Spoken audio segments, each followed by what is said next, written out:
Namaste to all learners. My name is Nikul Patel and topic for the today's video is casting terminology.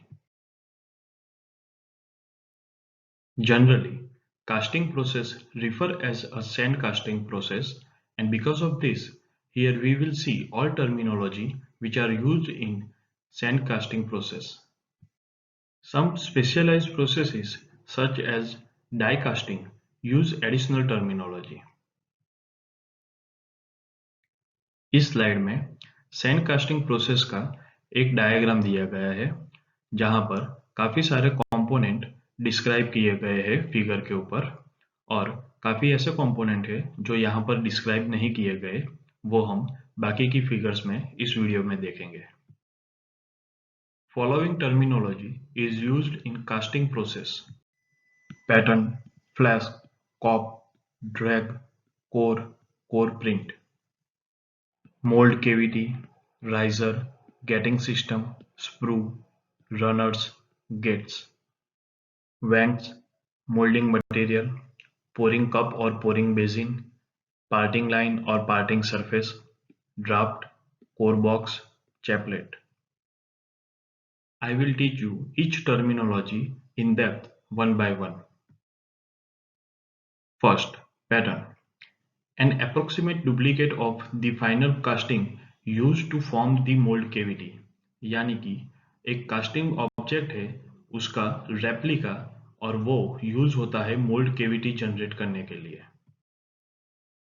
Moulding material: the material that is packed around the pattern and then the pattern is removed to leave the cavity where the casting material will be poured, यानी कि ये जो mould box है यहाँ पर बीच में pattern दी गई होगी पहले और वो फिर बाद में निकाल दी गई होगी जिससे मोल्ड केविटी जनरेट हुई है और इसके अराउंड पूरी सैंड हैमरिंग के मदद से फिक्स की गई होगी और मोल्टन मेटल जो है वो यहाँ से एंटर किया गया होगा और यहाँ पूरी जो केविटी बनी है वो फिल हो जाएगी।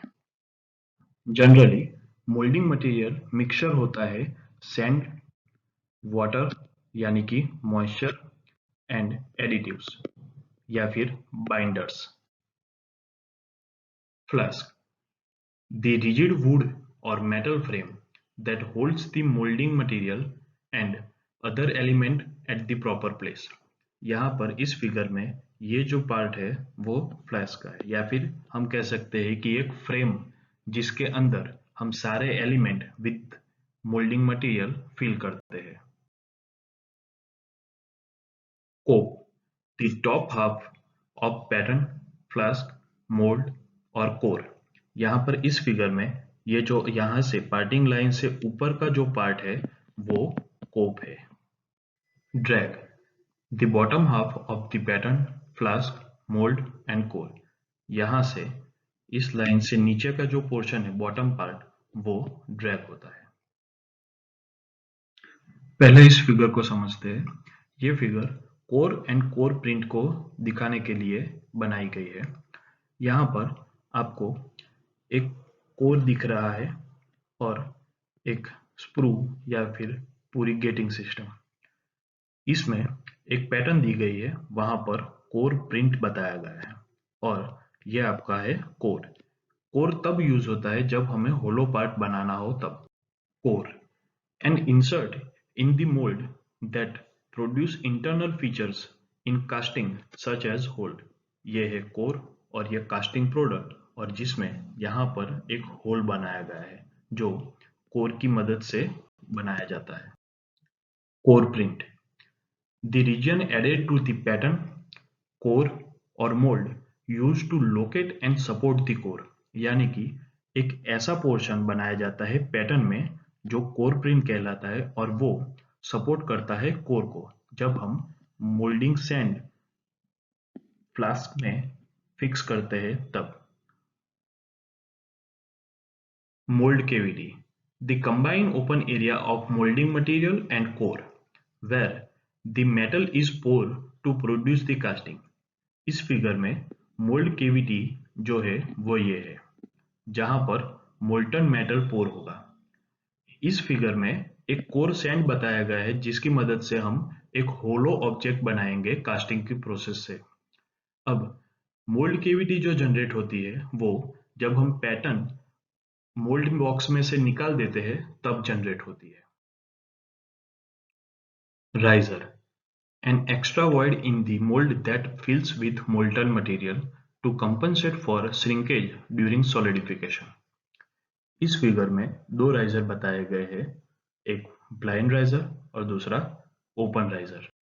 ओपन राइजर जो होता है वो एक्सपोज होता है एटमॉस्फेयर में, यानी हम नेकेड आइज से देख सकते हैं।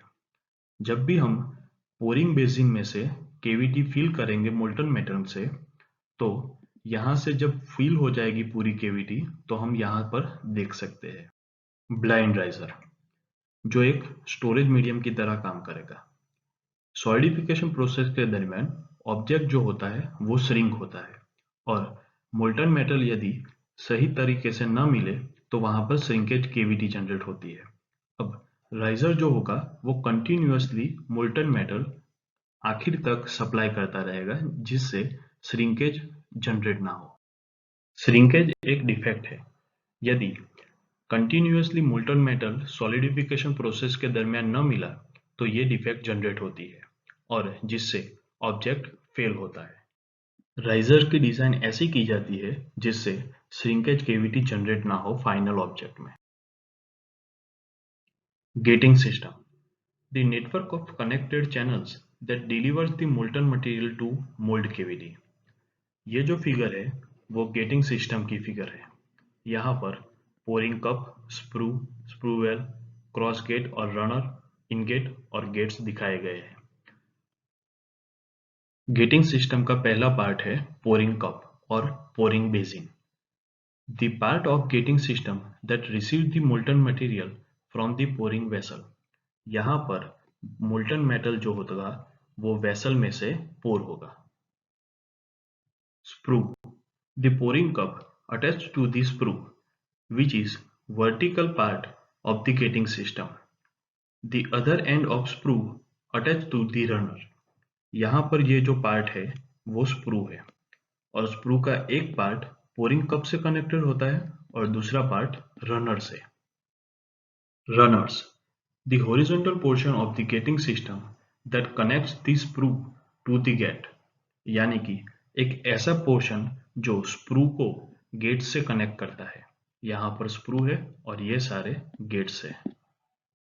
Gets, the control entrance from the runners into the mold cavity. यहाँ पर ये जो स्मॉल सेक्शन है वो गेट्स है। गेट्स का फंक्शन ऐसा है कि मोल्ड केविटी को डैमेज करे बिना मोल्टन मेटल को केविटी में फिल करे। Vents, additional channels that provide an escape for gases generated during the pour. यहाँ पर इस फिगर में यहाँ पर एक नैरो पोर्शन दिखाया गया है जो वेंट है, जो गैसेस जनरेट होते हैं मोल्टन मेटल की पोरिंग प्रोसेस के दरमियान वो निकालने में मददरूप होता है। पार्टिंग लाइन और parting surface, the interface between the cope and drag halves of the mold, flask और पैटर्न। यहाँ पर पार्टिंग लाइन जो है वो ये है जो फ्लास्क को दो पार्ट में जनरेट करती है। अपर पार्ट कोप कहलाता है और लोअर पार्ट ड्रैग कहलाता है। Draft, the taper on the casting or pattern that allow it to be withdraw from the mold. यहाँ पर दो फिगर बताई गई है, without draft and with draft. यदि विदाउट ड्राफ्ट वाली पैटर्न को हम बाहर निकालेंगे मोल्ड बॉक्स में से तो उसकी सरफेस जो होगी वो डैमेज होने के चांसेस रहते हैं, पर यदि हम ड्राफ्ट वाली पैटर्न को बाहर निकालेंगे तो वो सरफेस डैमेज करे बिना इजीली बाहर निकल जाएगी। कोर बॉक्स, द मोल्ड और die used to produce core. इस फिगर में कोर बॉक्स दिखाया गया है और ये जो है वो है कोर। कोर बॉक्स फिल किया जाता है मोल्डिंग मटेरियल से और जब प्रॉपरली कोर एडजस्ट हो जाए तब उसे ओपन करके बाहर निकाला जाता है। Chaplet, long vertical holding road for core that after casting it become an integral part of casting, provide the support to the core. इस फिगर में दो चैपलेट बताए गए हैं, एक लोअर साइड में और एक अपर साइड में। ये जो कोर है उसको सिर्फ सपोर्ट करने के लिए चैपलेट यूज होता है, बट जब मोल्टन मेटल पोर होगा तो ये चैपलेट जो है वो इंटीग्रल पार्ट हो जाएगी, यानी कि मेल्ट होकर एक मटेरियल हो जाएगा। Stay tuned for the remaining syllabus. Thank you.